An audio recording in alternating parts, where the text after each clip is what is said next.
Hello and Namaskar aspirants. In our last video, we covered how to cover current affairs for the UPSC exam. And on the basis of that video, we received various queries related to what UPSC is it same as IS exam, what is CAC, and other basic questions like this. So this lecture in the series will help you understand basics of CSC or IS exam. And with this course, we will build a basic understanding of what civil services exam is all about. For that purpose, on this channel, I have created a UPSC exclusive playlist which will explain topics like how to cover NCRTs for the IS exam, newspaper for current affairs. We will also analyze PYQs and syllabus of the exam. So stay tuned and please subscribe the channel. So the content for today's video lecture will cover basics of UPSC, what is civil services exam, types of jobs available after clearing this exam, what are all India services and what are central services. Then we'll cover how this exam is conducted and what is the process of exam, etc. After that, we will cover if someone wants to prepare for the exam as a beginner or from the scratch, how he or she should start his or her preparations. And finally, we will analyze the entire syllabus of this exam. So let's proceed with the next slide. About UPSC. So UPSC is the body or the organization which conducts the exam. UPSC stands for Union Public Service Commission, and it's a constitutional body, meaning there are articles present in the constitution like 315, 16, 17, 18, 19 and 323, which give power to this body to conduct exam, and it is completely independent from political interference. I hope you get the point what I am trying to convey here. Basically I am trying to say यह एक exam conduct कराने वाली body है या organisation समझ सकते हो इसे, जो एग्जाम कंडक्ट कराती है और फ्री एंड फेयर प्रक्रिया को इंश्योर करती है। किसी भी प्रकार की पॉलिटिकल पावर यहाँ नहीं चलती है। Only your talent and merit counts.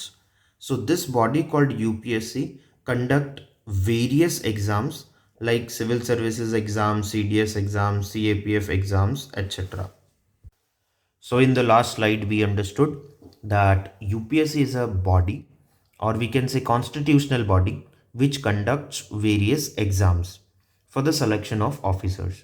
Now generally हम जब बोलते हैं IAS का एग्ज़ाम या कलेक्टर बनने के लिए जो एग्ज़ाम देते हैं वो, या फिर IPS का एग्ज़ाम, या फिर ये एम्बेसडर कौन सा एग्ज़ाम क्लियर करने के बाद एम्बेसडर बने होंगे, तो ये जो एग्ज़ाम की बात हो रही है उस एग्ज़ाम का नाम है civil services exam. So UPSC is the body that conducts the exam, and out of all the exam जो कि यूपीएससी कंडक्ट करता है, उन सभी एग्ज़ामों में से एक एग्ज़ाम है civil services exam. Now once you clear this civil services exam, there are various post that are available to you to select from. यानी जैसे ही आपका सिविल सर्विसेज का एग्ज़ाम होता है तो आपके पास टोटल 24 टाइप्स की जॉब्स या सर्विसेज अवेलेबल रहती है. अब आपकी रैंक कौन सी आई है और आपकी चॉइस क्या है, उसके हिसाब से आपको जॉब या सर्विसेज मिल जाती है. कुछ सर्विसेज ऑल इंडिया सर्विसेज होती है और कुछ services group A central civil services होती है. नाउ ऑल इंडिया, कुछ फेमस ऑल इंडिया सर्विसेज जैसे कि आईएएस, जिसे आम भाषा में लोग कलेक्टर बोलते हैं, तो उसकी शुरुआत यहीं से होती है. फिर आईपीएस भी बहुत एक फेमस ऑल इंडिया सर्विस है. उसके बाद में इंडियन फॉरेस्ट सर्विसेज. तो ये जो 3 टाइप के सर्विसेज है, ये तीनों ऑल इंडिया सर्विसेज है. Here I also want to address the question कि इन दोनों सर्विसेज के अंदर डिफरेंस क्या है. So out of 24 services offered under civil services exam, 3 are all India services like IAS, IPS and IFOS, that is forest services. Now in all India services, officers are basically appointed by the President of India. Rules are generally framed by the center. Center means center government, but they work under state government. So states handle day-to-day procedures. Here we have a dual control of both center and state. Now central services जो होती है, जिन्हें हम group A central services बोलते हैं, वो 21 type की होती है, जैसे कि Indian foreign services, Indian revenue services, railway services etcetera. Here officers are exclusively under central government and various ministries or department of central government. The services are more of a technical role or of a specialized nature, and yes, state deputation is possible, but primary role is at national level. अगर simplify करके कहूँ तो all India services में generally officers के rule तो centre बनाता है, लेकिन उन्हें काम स्टेट गवर्नमेंट के अंडर करना होता है. वहीं सेंट्रल सिविल सर्विसेज के अंडर उनके रूल्स भी सेंट्रल गवर्नमेंट बनाती है और उन्हें काम भी सेंट्रल गवर्नमेंट के अंडर ही करना होता है. और जो सर्विसेज होती है सेंट्रल सिविल सर्विसेज के अंदर, वो ज़्यादातर टेक्निकल या फिर कुछ एक स्पेशलाइजेशन वाली सर्विसेज होती है, जैसे कि फॉरेन सर्विसेज या फिर रेवेन्यू सर्विसेज या फिर रेलवे सर्विसेज. चलिए, और जो ये ग्रुप ए सेंट्रल सर्विसेज हैं, उसके under we have approximately 21 services also called group A services, which includes services like Indian foreign services, Indian revenue services, Indian audit and account services, Indian defence account services, Indian postal services, Indian civil account services, Indian railway traffic services, Indian railway account services, Indian railway personal services, Indian PNT accounts and finance services, Indian defence estate services, Indian information services, Indian trade services, Indian corporate law services, Delhi Andaman and Nicobar island services, Delhi Andaman and Nicobar island police services, Pondicherry Civil Services, Pondicherry Police Services, Armed Forces Headquarters Civil Services, or you can learn more by visiting upsc.gov.in. So all in all, we have approximately 24 different type of services from which you can choose. However, the selection will depend on your merit marks. That's it for the slide number 4. Now let's move to the slide number 5. Now in this slide we will cover the procedure of exam. The entire process of the exam will take approximately 1 year. The first stage is called preliminary stage, in which you have two exams. One is general studies paper and other is CSAT paper. The entire stage is of qualifying nature. That means you have to clear both the exams to get to the next stage, but marks of this stage will not be added to your merit list of mains exam. Here in CSAT exam, you have to secure only 33% to qualify, and in general studies paper, you have to clear cutoff marks, which generally stands around 100 marks. Both the exams will be of MCQ types, and 1/3 of the marks will be deducted for every wrong answer. एक बार आपने यह stage clear कर लिया तो आपको mains में प्रवेश मिल जाएगा, आप मेंस लिख पाएंगे. लेकिन इस स्टेज पर आपने कितना भी स्कोर किया हो, आपके मेंस के मार्क्स में यह मार्क्स ऐड नहीं होंगे. पहली स्टेज के 3-4 महीने बाद दूसरी स्टेज शुरू होती है या दूसरा चरण शुरू होता है, जिसे हम मेंस एग्जाम बोलते हैं. The second stage is of mains exam. Here all the papers will be of subjective type. मतलब आपको विस्तार में आंसर लिखने होंगे. In total you will have 9 papers. 2 will be of qualifying nature. मतलब इनके मार्क्स मेरिट लिस्ट में add नहीं होंगे, पर आपको पास करने होंगे, क्वालिफाई करने होंगे. And after these 2 qualifying paper, remaining 7 papers will be of 250 marks each, which makes the grand total of 1750 marks, from which you get merit list. These 7 paper will include essay writing, GS1, GS2, GS3, GS4, and two optional paper. And the optional paper you have to pick which subject you want to choose as your optional subject. We will look into these in detail while doing syllabus analysis. Thereafter, the final stages of personality test, or commonly known as interview, which will be of 275 marks. Merit list will be prepared on the basis of mains 1750 marks along with 275 marks of interview. तो ये जो total हुआ आपका 2025 marks का, इसमें से अगर आप 1050 मार्क्स से ज़्यादा लेके आते हो तो आप जनरली टॉपर्स की लिस्ट में आ जाते हो और आपने जो सर्विसेज चूज़ की है वो आपको मिल जाती है। One thing you have to keep in mind is that if you are unable to qualify at any stage, you have to restart from the stage 1. With this, let's move on to the next slide, which is about how to begin preparation. Here, first step is to know the exam process, which we already did.